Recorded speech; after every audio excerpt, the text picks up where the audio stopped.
drop off niya na si Groot. Ayan. Nandito yung Firestone. So buti na lang sa Firestone, meron sila mga coupon. Tulad nga na sinabi ko kanina, keep lang ano nyo, take advantage nyo. Ano tawag din ha? I-utilize nyo. Ayan. Yung right word. Dito ko sa Shorewood, Illinois. Tada! What's up guys? Happy Saturday! Welcome back sa Andrea Judge TV.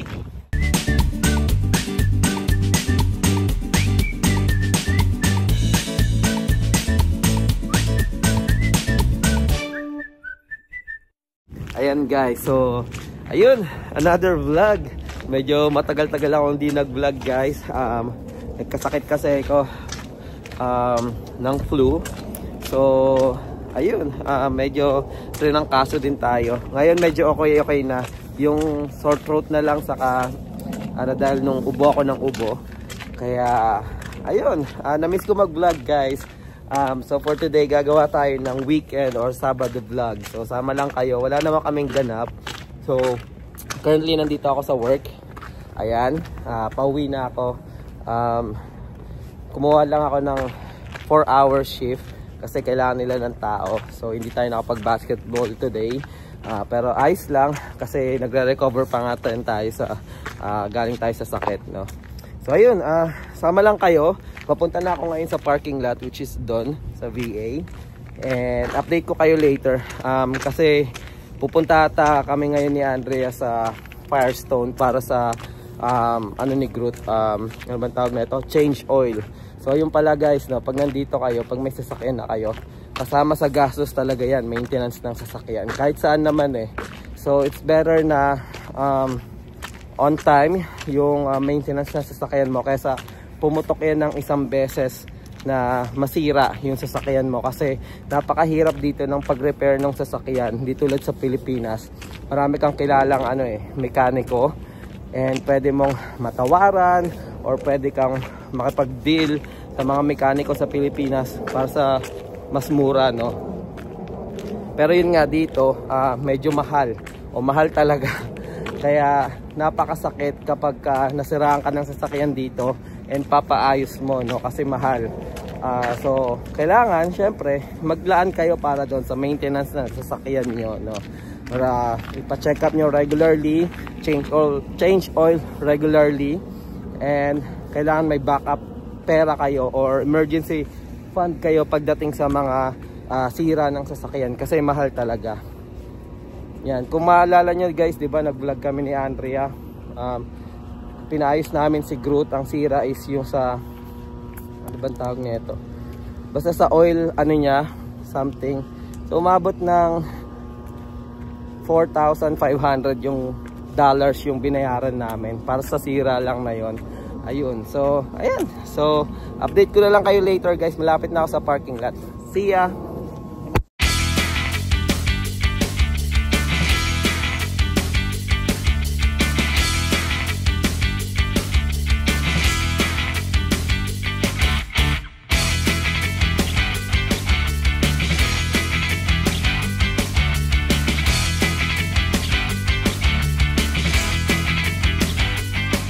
Nandito na si Andrea.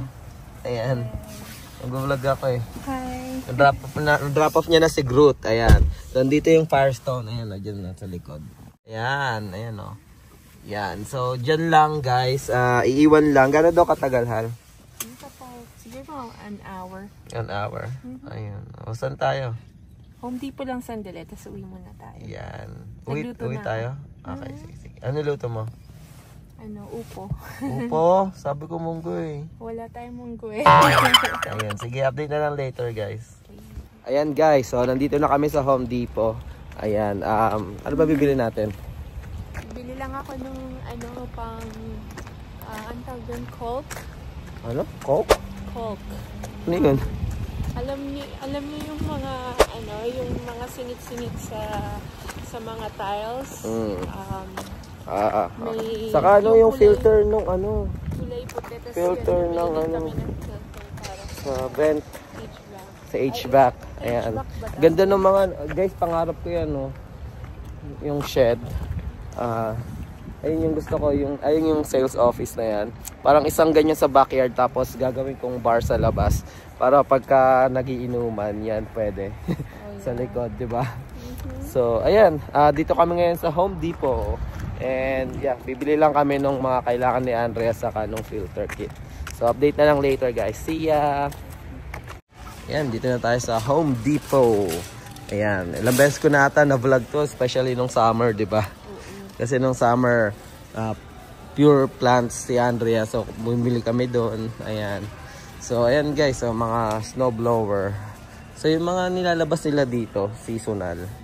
Ayan. Kasi, like salt, snow blower, pang shovel. Kasi, winter ngayon. So, seasonal ang mga labas nila dito. Pagka spring yan, mga lawn mower yan. Mga ganun pa summer. Ayan. Ayan guys. So, yung mga snow blower. Ito, gas siya. $500.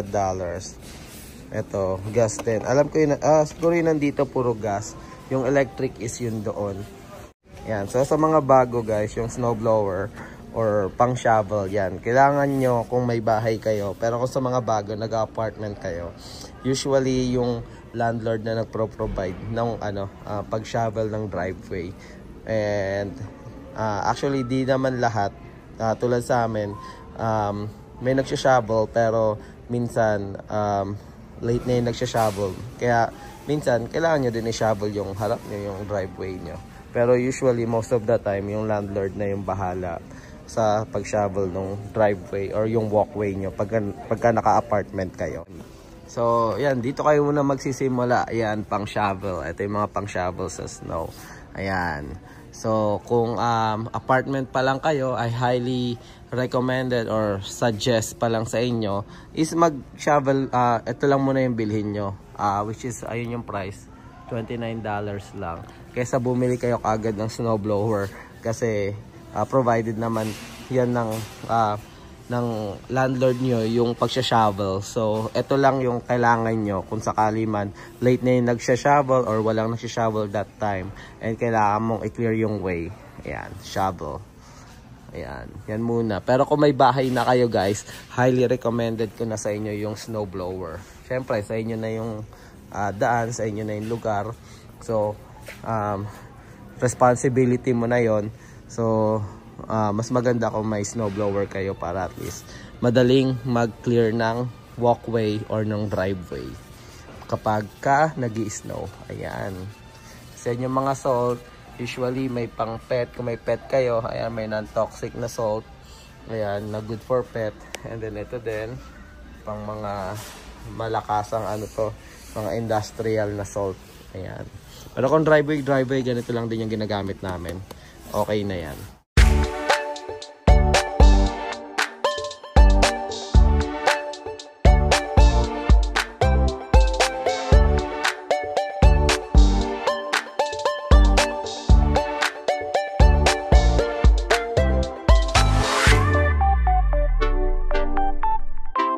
Ayan guys, so ito yung filter ng HVAC. Ayan. So, ang dapat alam niyo yung size ng HVAC nyo, no?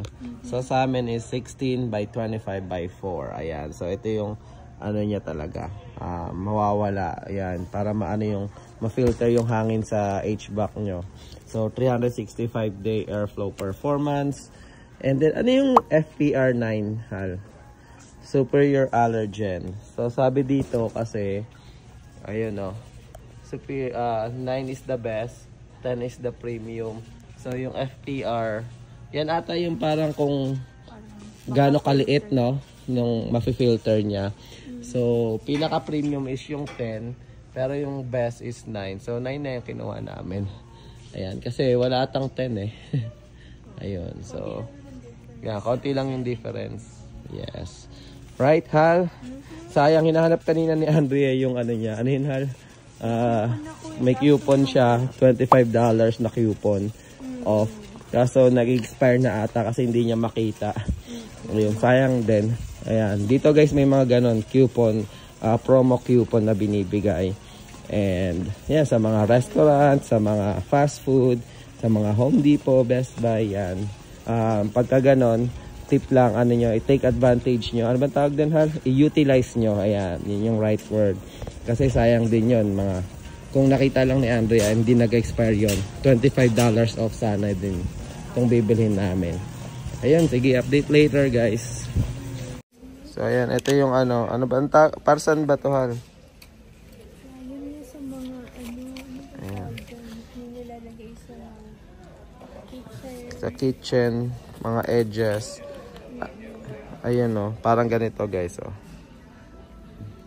Ayan. Pang tanggal nung dumi sa kitchen. Hindi, yung ayan, oh, caulk tool. Ayan, oh, caulk tool. Tapos ilalagyan mo ng bag. Ayan. Tatanggalin mo yung silicone. Tapos ito, maglalagay siya ng silicone. Ayan.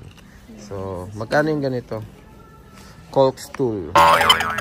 Caulk tool. Ayan. $4. So, tinatanggal niya yung silicone dun sa mga edges. And then yan, papalitan niya ng ganyan. So, may silicone gunner. May ganyan na tayo, di ba? Oo. Ito lang bibili. So, silicone na lang yung need. Ayan. Let's go. $4 din to, guys. And guys, oh, filter saka ano, total 57. Filter saka silicone. Saka yung caulk tool. Ayan. So, ayan guys. Maintenance ng sasakyan, maintenance ng bahay pag may bahay na kayo. Ayan, mga importante na pag-ipunan nyo dito.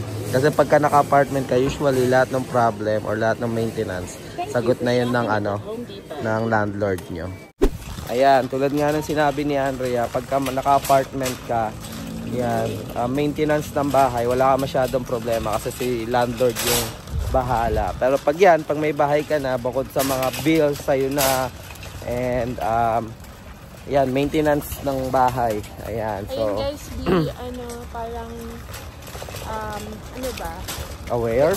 Hindi, kailangan may naka-separate na sa sabihin nyo budget. agad sa landlord nyo pag may nakita kayong problema. Yeah, kasi oo. kailangan i-address. Ayusin. Para maayos nila agad. Kasi, Yeah. pwede kasi, Sa mga apartment to, diba? Oo, Sa mga apartment. nagre-rent, ayan. Yeah, kasi para maagapan nila agad. Magawa nila agad ng paraan. Yes, ayan. Pero kung may bahay naman na kayo, kailangan masinop din kayo tumingin ng mga bagay-bagay. Para at least, yun nga, hindi na lumaki yung problema and ma-maintain nyo lahat. Yung ayos ng bahay nyo, ng sasakyan nyo, ayan. So, ayan, yung mga routine dito sa parang yung araw natin ngayon, parang maintenance day, no? Maintenance ni Groot yung sasakyan. Tapos yun nga, maintenance ng bahay. Kung ano yung makita namin doon na dapat ayusin, inaayos na agad namin. Kahit maliit pa lang ba. Ayan. So, ayun, update na lang later guys. See ya! Bye!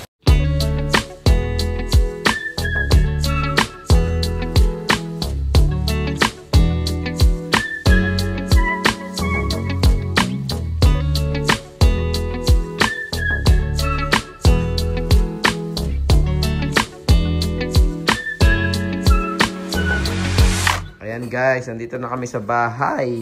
And nagluto si Andrea ng tadan, upo and baboy. Ayan, so kain na kami. Upo na may sahog na baboy. Yeah, favorite ko to actually guys. Yung ganyang gulay. Ayan, so update na lang later guys. And baka magtuloy-tuloy na kami kasi 1 hour lang naman yung doon sa change oil ni Groot. And then baka kain lang kami tas kunin din namin. See you later. 1 eternity later.